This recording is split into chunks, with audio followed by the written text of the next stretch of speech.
Den danske slavehandel startede i 1666 med, at nogle danske søfarere blev udsendt af nogle københavnske forretningsmænd. De købte så nogle øer af Vestindisk Kompagni, og i 1755 startede Frederik den 5. for alvor slavehandlen for at redde den danske økonomi.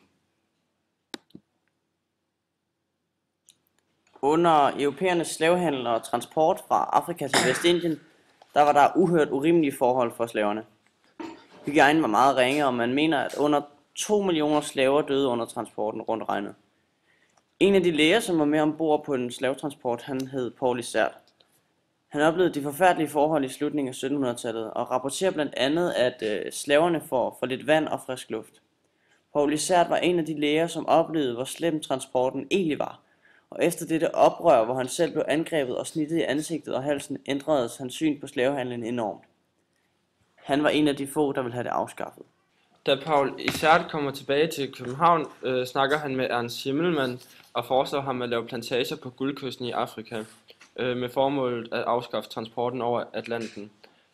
Der var mange andre, der delte samme mening som Isert, som var mod slavehandlen, og der dukkede derfor bevægelser op rundt i Europa, som arbejdede med et forbud mod slavetransporter.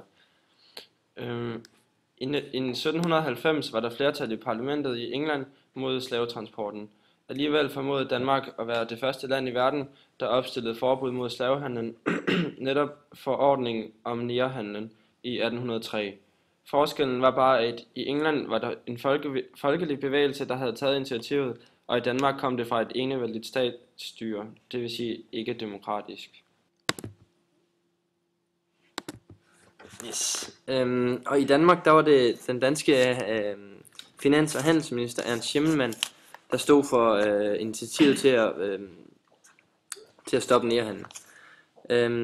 Han kaldte forordningen om nærhandel, og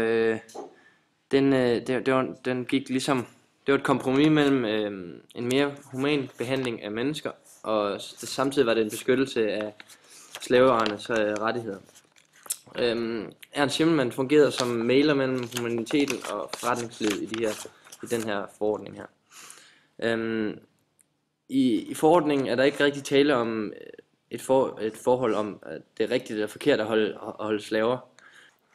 Fordi at Ernst Schimmelmann, han holdt også selv slaver, og var selv slaveejer.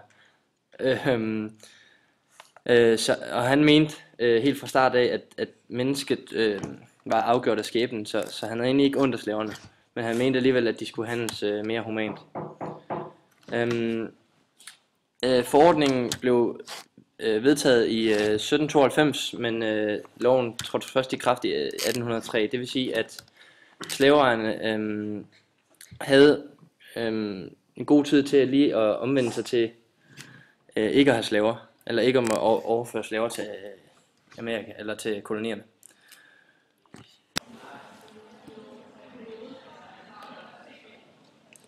Men slavehandlen er langt fra glemt. Nyt FN-vedtag giver efterkommere af slaver i det tidligere dansk Vestindien blod på tanden i kampen mod den danske slavehandel i området i 1700- og 1800-tallet. Slaveefterkommere i dansk Vestindien forlanger undskyldning fra den danske regering i forbindelse med slavehandelsophørets 150-årsdag, men regeringen har altid benægtet at undskylde, da der citat ikke er grund til at rydde op i fortiden. Det siger Anders Fogh, som svarer på beskyldningerne.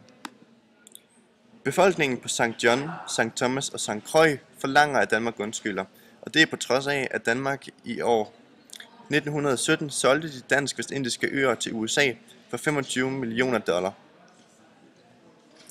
FN's antiracismekonference i Durban, Sydafrika 2001, gav de tidligere dansk-vestindiske øers befolkning blod på tanden i deres jagt efter en undskyldning, i det at en konklusion på konferencen blev, at den transatlantiske slavehandel sidst i 1700- og 1800-tallet var en forbrydelse mod menneskeheden, og at slavehandlen som juridisk forbrydelse ikke har nogen forældelsesdato.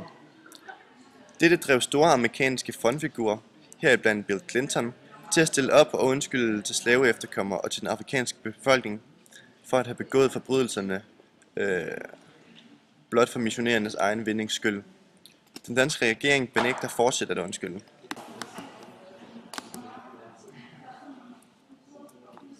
Slavehandlen blev i 1803 afskaffet af Danmark og af helt specielt Ernst Schimmelmann. Og som sagt før, de 3 øer blev solgt til USA, og det her var også en meget vigtig del i den danske økonomi i specielt 1700-tallet.